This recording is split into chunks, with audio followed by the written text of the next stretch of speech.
object, and by boxing the string primitive into its equivalent string native object, built-in string native object, JavaScript therefore will supply us with a rich set of functions. Now in this lesson, I want to demonstrate just a handful of these very useful string methods that are supplied to us by the string built-in native object and explain why they're useful. And I'm just going to pick the ones that I think are useful, at least they've been useful to me in the past, but there's a bunch more, and I would just recommend that you use Bing or your favorite search engine to search for JavaScript methods of string, and you might find the Mozilla developer site, and it will give you a full listing of all the methods that you can get on that string object. All right, so first of all, we're going to need a few strings to work with just for fun. And so I'm going to create some different ones here. Two are quotes. So the first quote is knowledge is power, but enthusiasm pulls the switch. And second is a famous quote from a good friend of ours, do or do not, there is no try. And then finally, a listing of random numbers that mean absolutely nothing.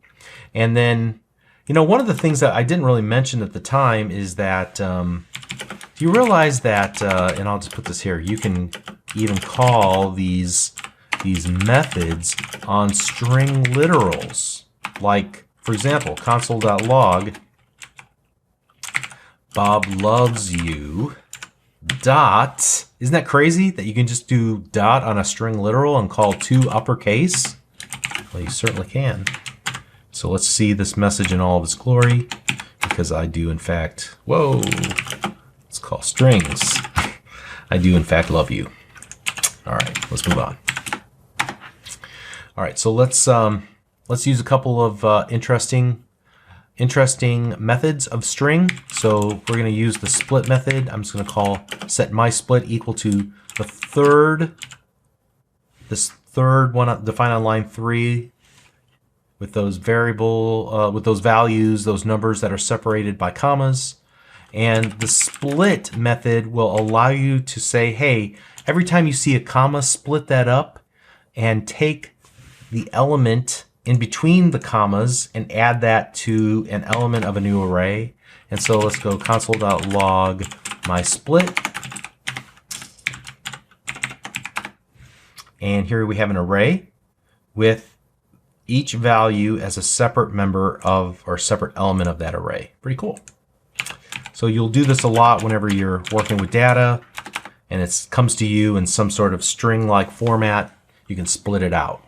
All right, next up, we can slice a string. So let's go let my slice equal first.slice.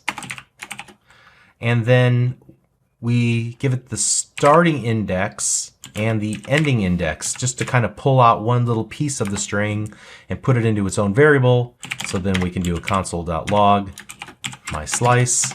So this first sentence we would count, you know, to the position 13 and then to position 18, and hopefully we'll grab out that word. And we grab out power. Same basic idea with the next one, which is substring. It's just a tiny bit different. So let my substr equals first.substring. And here we'll start with that same index, but we'll say just instead of giving you the end position, just go over five positions. So this is the start, and then this is the length that we want to pull from that first string. And so then we'll go console.log my substr, and we get the same value there. Okay, similar ideas between slice and substring. Moving on, we want to return true or false if our string ends with a given string to compare it with. So my ends with equals, and we'll use that second string that I created here, try or do not, there is no try. And we'll say, hey, does that string ends with true or false, the word try, period. And then we'll go console.log my ends with true. Great. And hey, well, then we can do sort of the same thing. Let my starts with equals second dot starts with. And so this is just a way for me to say, hey, is this the string I was expecting? Does it have the values in it that I want? So I can say, does it end with this? Does it begin with this? True or false?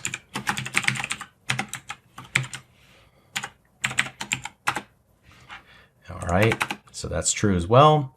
And then we can even say, hey, you know, someplace in the string, does it include the substring or the string there? So is the word there used in that second string? Console.log, whoops. My include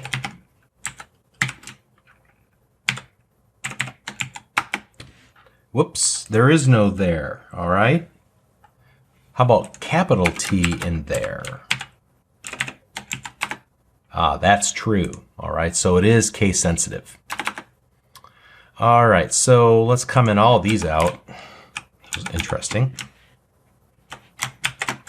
Now, let's say let my repeat equals ha exclamation mark space dot repeat. And the number of times I want that repeated is 3. And then let's do a console.log my repeat, and I get ha ha ha. So the repeat method will repeat whatever the string is the number of times you tell it to. And then we save that off to do its own variable. And I think the last one we're going to look at is a way to kind of clean up a string. So let my trim equals, and I'm going to put a bunch of spaces here. And then in between, I'm going to say this is bloated, right? And I want to clean it up a little bit. So I'm going to go console.log. And the first time through, I'm just going to say trim.length. This will give me the total number of characters in that string. But then the second time, I'm going to do what's called chaining, method chaining. So my trim dot, I'm going to use the trim method. That should clean off all the empty spaces at the very beginning and the very end of my string. And then I'm going to grab the length property. So you can see dot trim, dot length. I'm able to, since trim will return a string, then I can call the next method or property on the string because I'm working again with the string type. So I'm chaining those calls together to get the result, essentially the before and after. So before I call trim, we're looking at 16 total characters here. But when I call the trim and I get the length, there's only 7 characters. That means the word bloated should only be 7 characters long, and it is. All right. So those are some helpful string methods on the built-in native string function, constructor function. And we'll do the same thing